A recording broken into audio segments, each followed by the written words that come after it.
HanselMinutes.com. It's Hansel Minutes, a weekly discussion with web developer and technologist Scott Hanselman, hosted by Carl Franklin. This is Lawrence Ryan announcing show number 152, recorded live Thursday, February 26, 2009. Support for Hansel Minutes is provided by Telerik RAD Controls, the most comprehensive suite of components for Windows Forms and ASP.NET web applications. Online at www.telerik.com. And by .NET Developers Journal, the world's leading .NET developer magazine.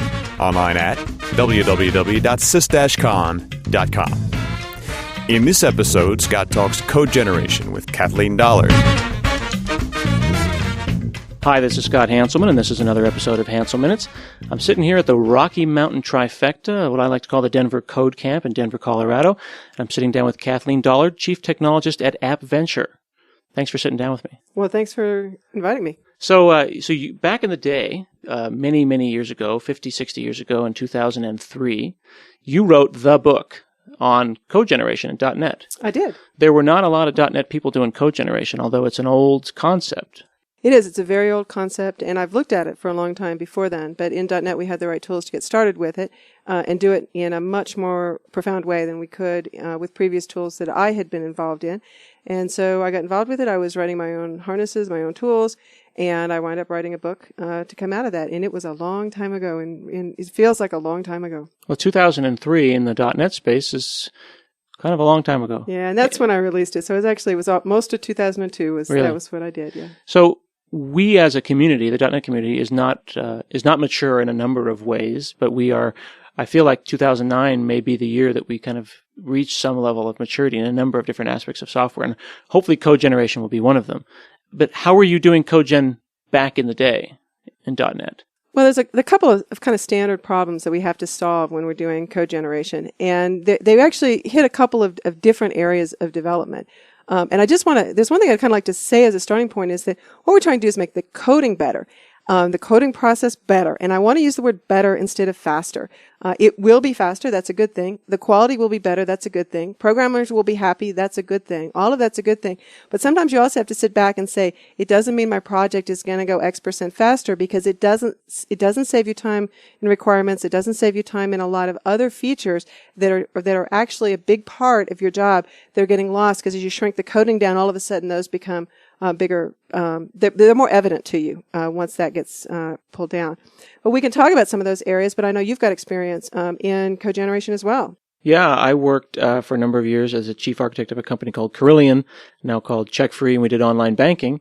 And along with some of my compadres and partners in crime, like Patrick Caldwell and a number of other guys, we did some code gen 2003, 2004. We were using CodeSmith at the time, and we generated maybe 30-40% of our application, but it was largely domain objects. We had a very domain-driven design. So we weren't using code generation from a rules generation perspective. We were making literally data transfer objects, but lots of them.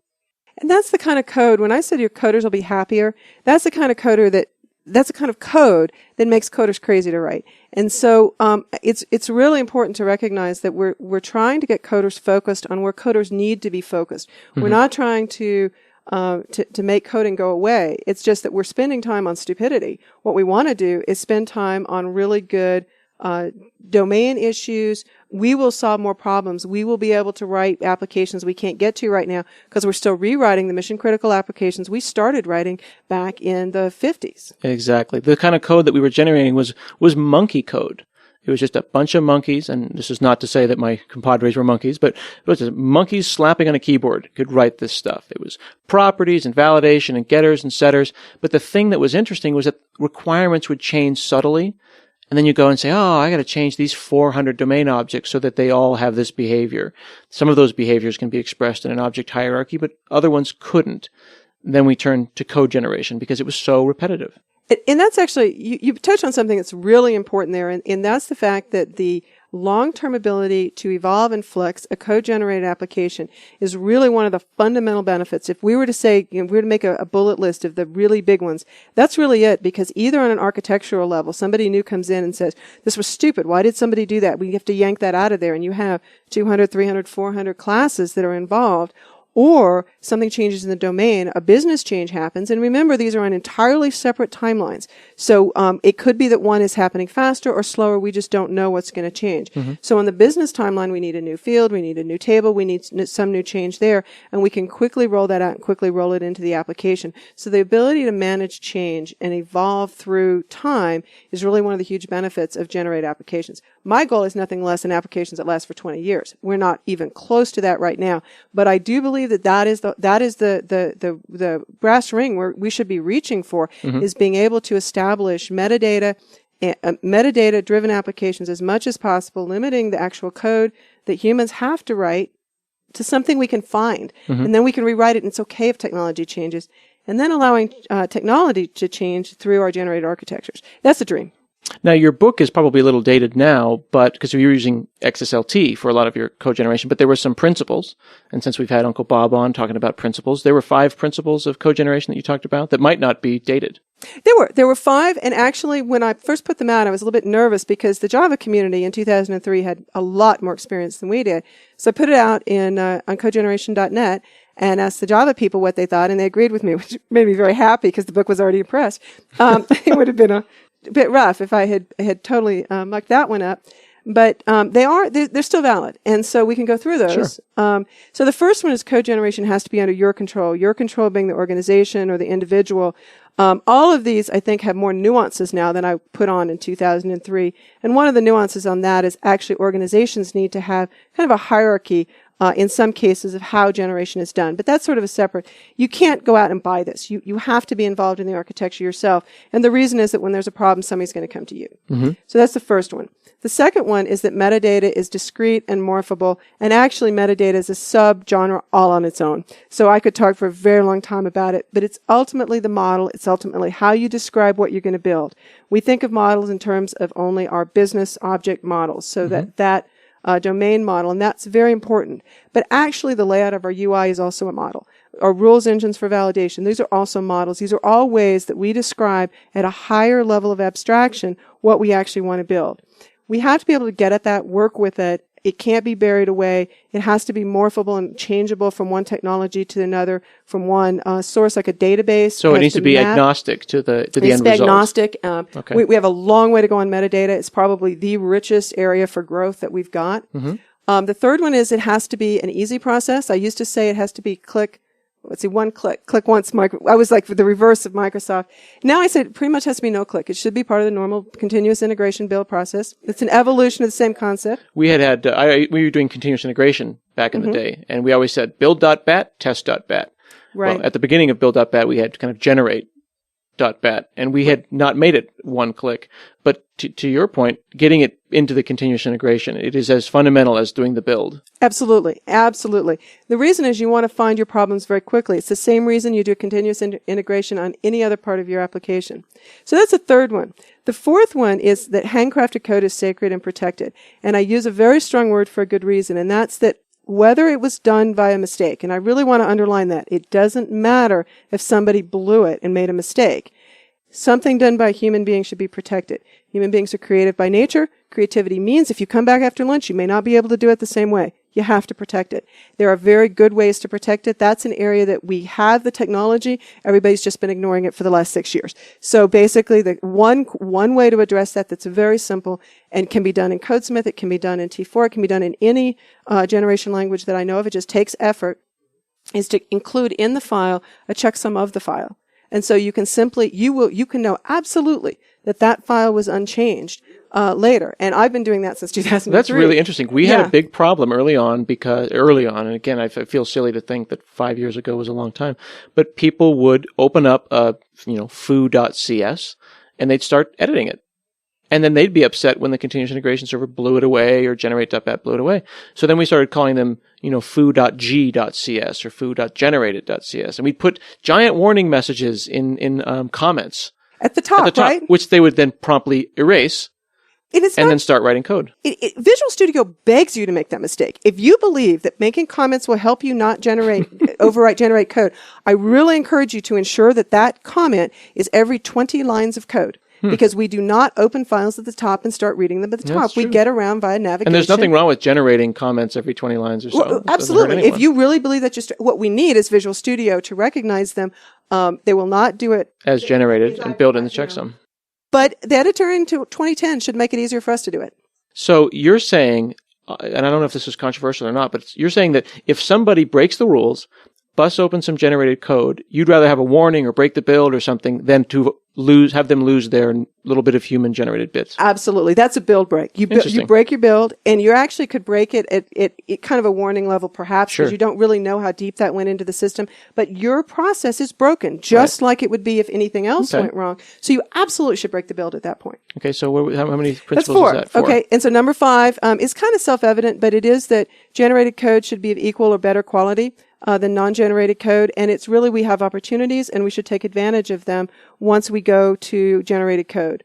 So there was 2 small caveats that also got added, one of which I totally blew in my work. I'm trying to make amends, which is it should be simple. People that have ever looked at my work will laugh right now. And the other one is that it should pay back on the first project. And so those are kind of just asides that have kind of gotten added into the picture.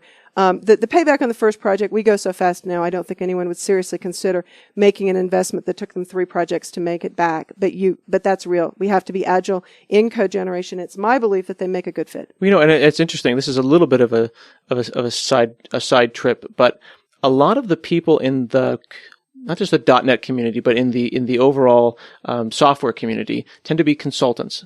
The loudest ones are consultants. So this means the blog that you read is not always a guy or gal who's suffering for 10 years on an IT system. I always talk about this canonical character. I call him the chief architect of the Nebraska Department of Forestry.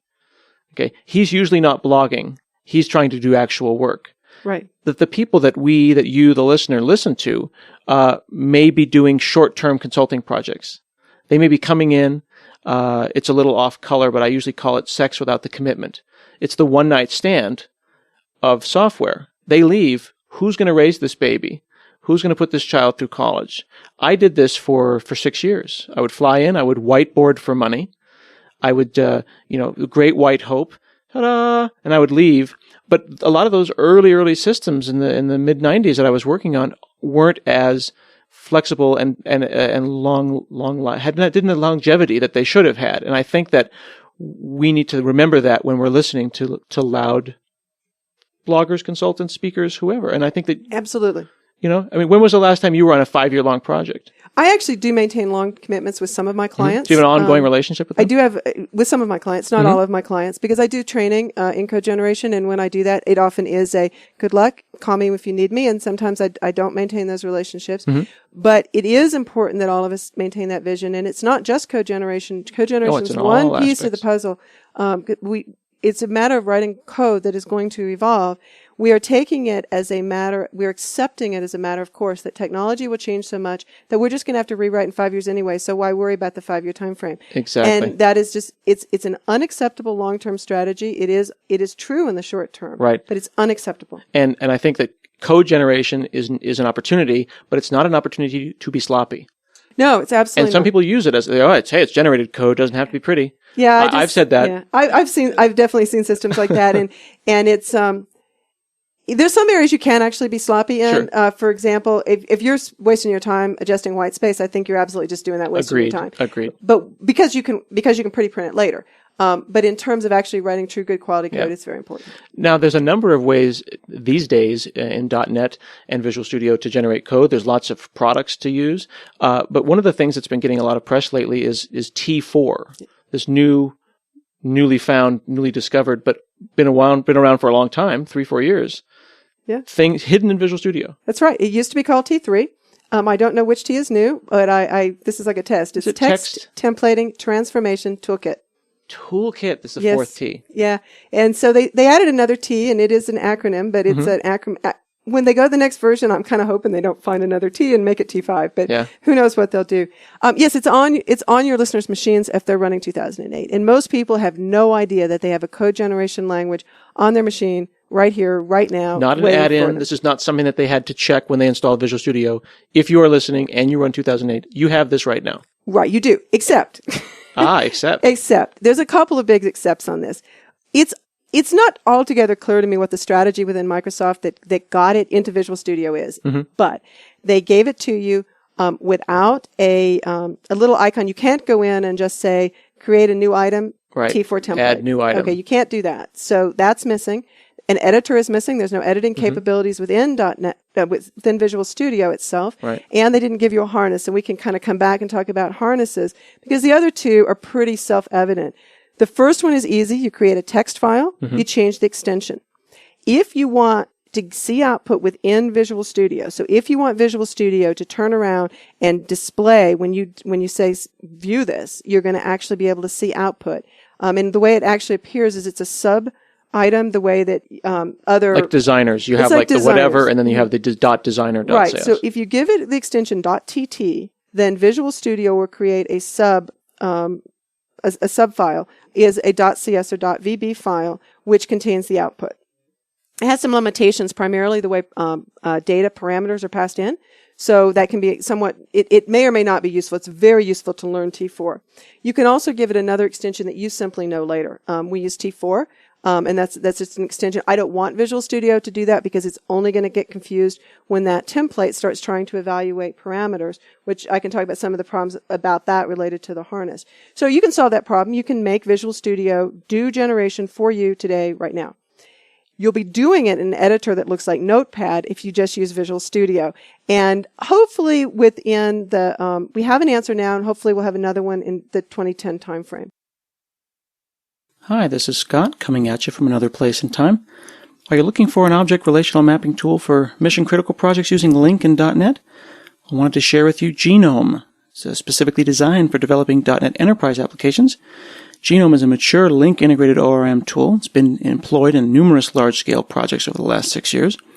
Genome was created for the .NET platform as opposed to being a port from Java, and it's thrived on platform innovation since .NET 1.0. Genome has supported LINQ since its CTP release in May of 2006. It offers several unique features such as encapsulation and reuse of LINQ queries and expressions. You can really fully harness the power of LINQ while benefiting from your database platform's unique features. Compose complex LINQ queries, decompose the query logic in your domain model. LINQ supports all the major database platforms you find in enterprise environments like SQL Server, but also Oracle and IBM DB2. You can find out more about how Genome integrates tightly with Visual Studio and what tools Genome offers to reduce development time at tinyurl.com/trygenome, GENOME, where you can also download a free and fully functional trial version. I hope you enjoy it. So now in 2008, I say file new text file. I call it foo.tt.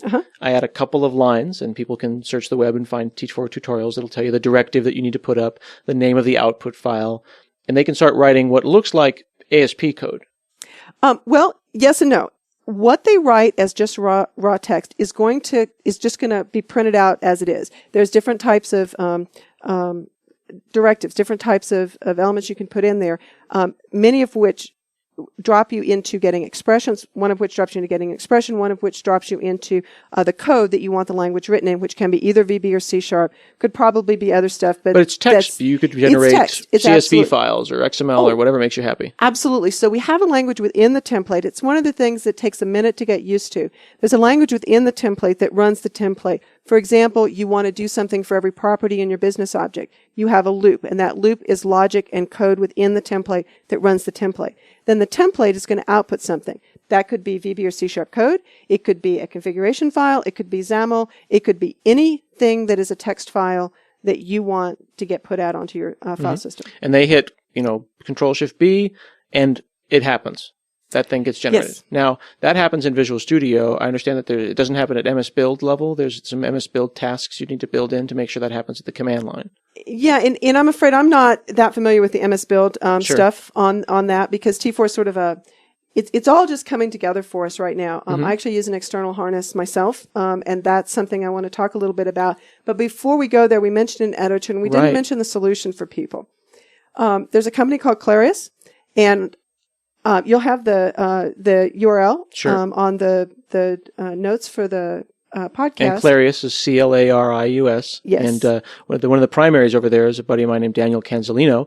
Everyone calls him Kazoo. Okay. KZU. So if you search for KZU and T4 or search around for T4, you will inevitably bump into these guys. They're all over. Yeah, T4 editor, I believe. T4 editor? Searching for T4 editor will get you right Fantastic. there. And they have a community edition. I'd really like to thank the folks for Claris for doing that for you because I'd hate for everybody to have to invest $100. But you know what? If you're doing this all the time, I think you should seriously consider going ahead and getting the full copy. But in terms of just getting started, no, you don't need that. There is a community preview edition. So this gives you what? IntelliSense and syntax highlighting and all the stuff that you don't get in Visual Studio. Right. And there's more in, there's more of that in the version that's $100, which is a very reasonable price. Sure. But in the coloring is tremendously important because, as I said, you have two languages going on at once. The one that you're outputting and the one you're writing your template in. And if they're the same color, good luck. Yeah.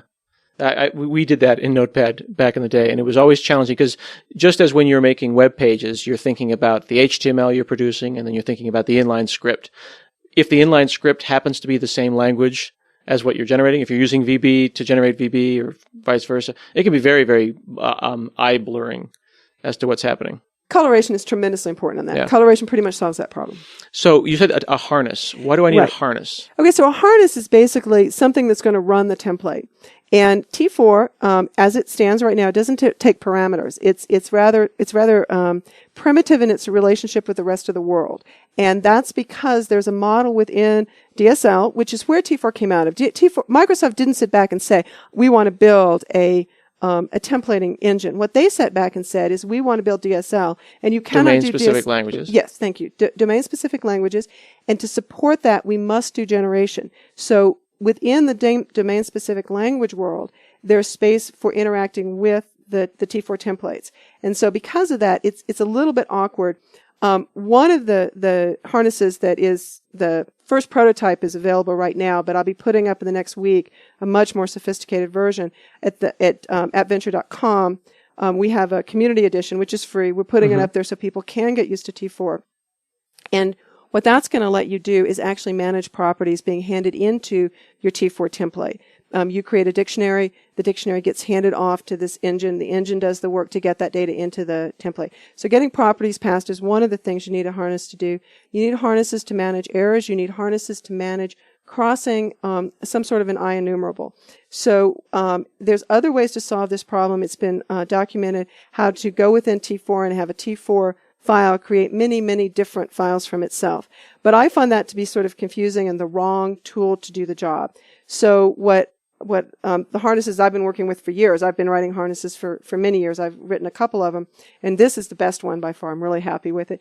But what this one will let you do is it will loop across a collection. So, for example, if you're describing your business model, it's going to loop across your objects so that you're going to be able to do something and create a new file across each object. These are the kinds of problems that a harness is required. So to put that into a more concrete, if I could pause for a second, that if you have a code generation template, perhaps you're going to loop over some database tables or a custom domain-specific language that you have created doing some domain-driven design, maybe a text file or a custom DSL that you've written. You're going to want to spin through those and then spit out actual concrete classes. Like, for example, in Link to SQL, there's a designer, a visual designer, the DBML file, and you say build, and then a giant epically sized .designer file pops out, right? Megabyte plus of .cs code. And your readers can't see the face I just made because I hate that one file per problem approach. I really want a one file per entity approach because that's, or whatever it is you're creating. I don't mean entity in the formal sense there, but that's the way we write code and where possible generated code should look like. Exactly. And this all depends on how you decide to structure your T4 templates. But what you were saying earlier was that by default, T4 kind of has a one template, one resulting file, one generated file technique. Right, it does. And there are ways to expand that. For example, Damien Gard has released a T4 open source template that is basically a wholesale replacement for the Link to SQL generation stuff. He generates one entity per file, but he does it with T4 and some tricks he's got to basically allow T4 to fan out. And you're saying that you're not a huge fan of that because it speaks to how the template itself is structured. It does. It really gets back to the single responsibility principle. So what we're doing right there in what Damien's doing, and take my hat off to Damien. And I'm really happy that those techniques are out we love there for Damien. everybody Big to look at. smooches to Damien. Big smooches. But I don't want a template whose job it is to produce code to also be managing files. Yes. That doesn't work for me. And that's why the harness that I've written steps back from that. It has an output service, and the output service manages how we're going to get it. It's got file naming services and output services. So all that stuff is pluggable. And for me, we have to step back into .NET to make those things happen. So we're not going to do it in T4. So putting words in your mouth, are you saying that your harness is acting as like a T4 code generation pipeline? It's rather than just a simple transformation from a bunch of inputs, some output, and this magic supercontroller template does all the work. You've made a pipeline with pluggable units at every point. That's absolutely true. Okay. It's absolutely true.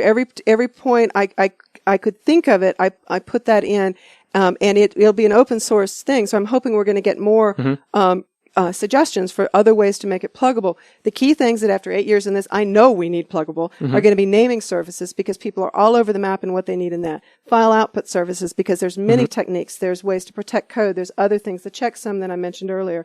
And then the templates themselves. I don't know what template somebody else is going to want to write, and they're going to need to interact with metadata. So they're going to need to interact with some sort of a model. I don't know what that model is going to look like. And for me to prescribe any interface or any piece anywhere in that system is not the right way to manage the problem. So what I've done instead is I know you've had Glenn Block on to talk about everybody MEF. loves MEF. I'm a MEF user. He's my MEF dealer. You know, all He's that your kind MEF dealer? He's my MEF dealer.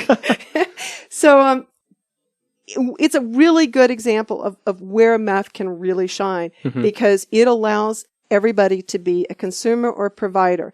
And so the whole relationship among templates and metadata and services that they require, all I'm doing is hooking that up and showing people enough that they get the idea. But then my hope is people would just go to town on it. And that's why, this is an appropriate community release for us, because it's a tool for people to take and go forward with.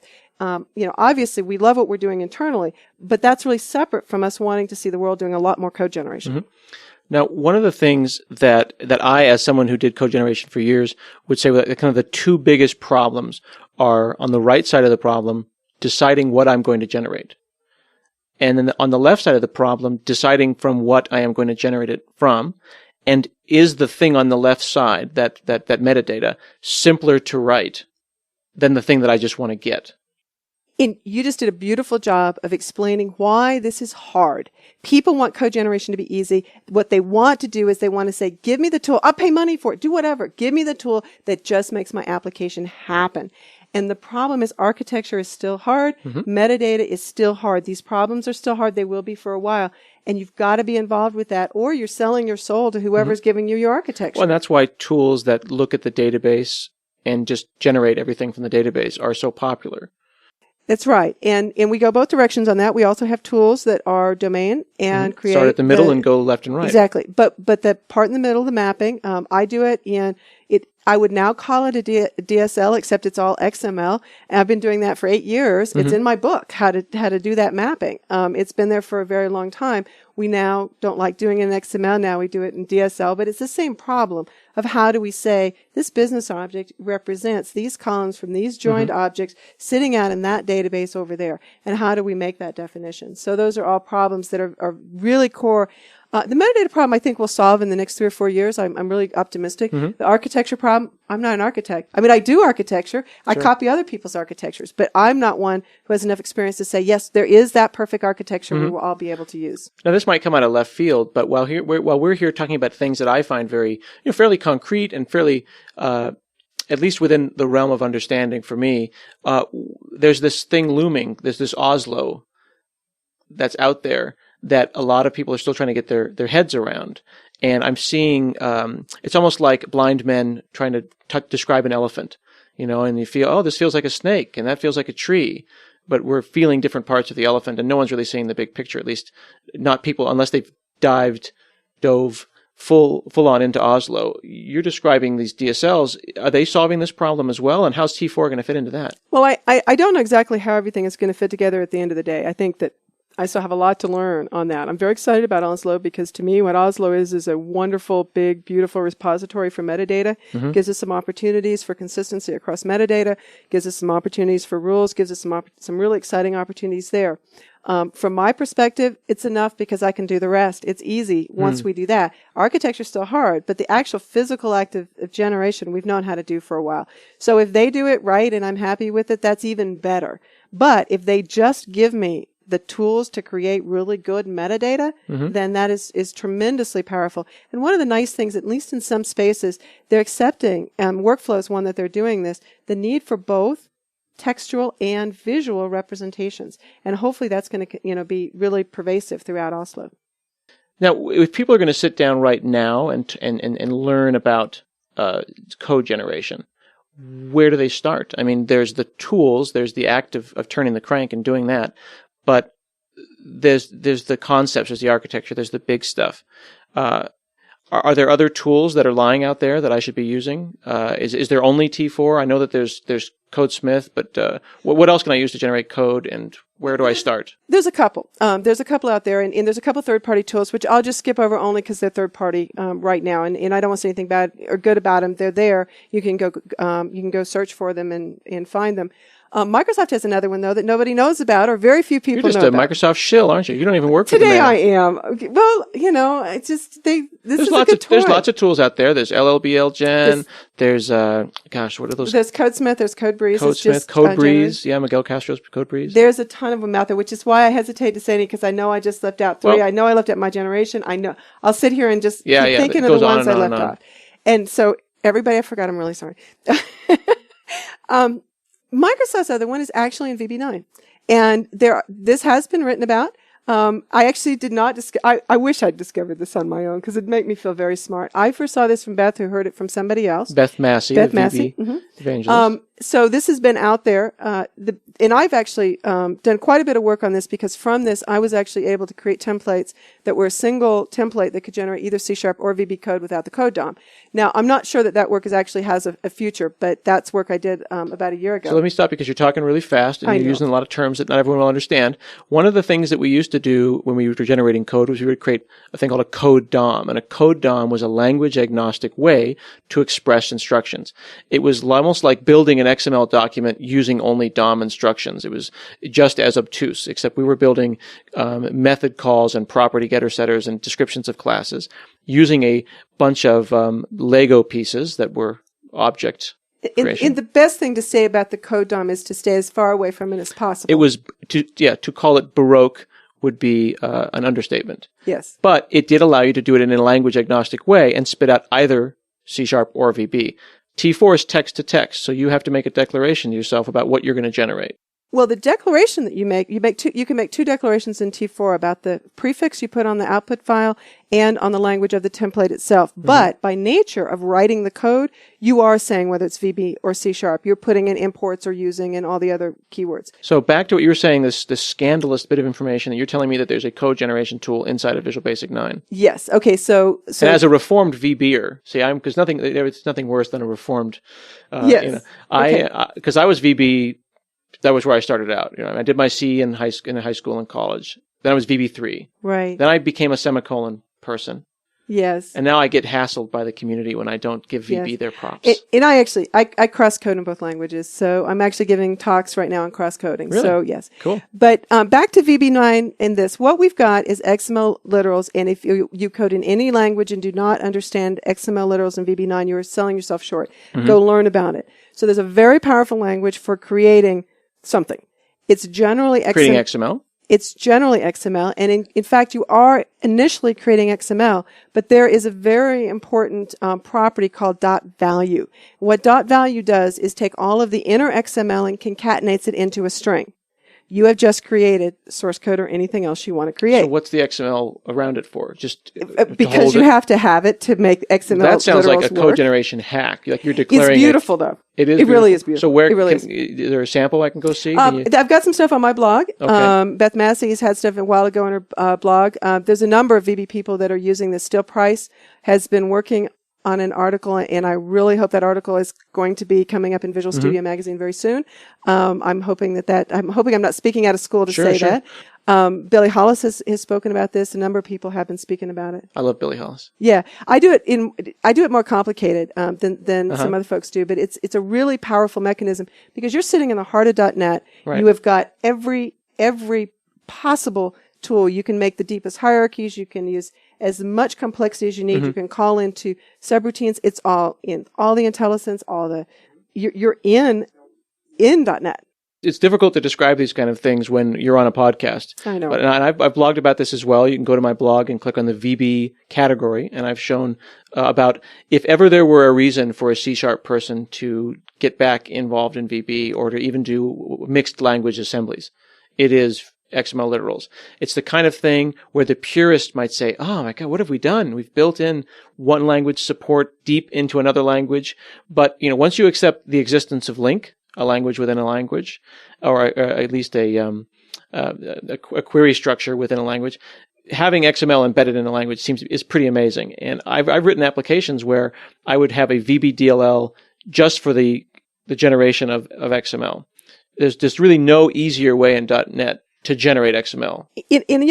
I think it's kind of cool we talk about mixed language DLLs, but I actually like the current scenario, and I like it because if you're touching XML, then you're touching a schema, and if you're touching a schema, the schema can change, put it in a different DLL. So I think there's a very good reason for that boundary change. Yep.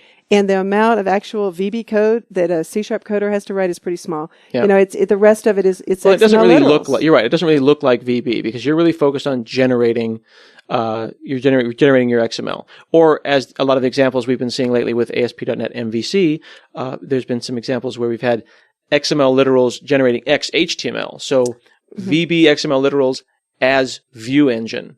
Right. As a strongly typed way to generate an entire web page or RSS feed or whatever makes you happy. Right. But if you just imagine putting inside of those XML elements, putting some inner text that was what you wanted to appear eventually, and it can be nested in whatever pattern you want because it's simply concatenated on a top to bottom basis within the XML file, then you are able to create any kind of output that you want, whether it was XML or not, just by putting .value at the end. All right. Well, I want to see this to believe it. I want to see if it's performant and if it's something I'm going to play with. So hopefully we'll put in the show notes a link to some examples on your blog and some of the other examples that we've talked about today. Sounds good. Cool. Well, thanks so much, Kathleen Dollard, for sitting down and talking with me today.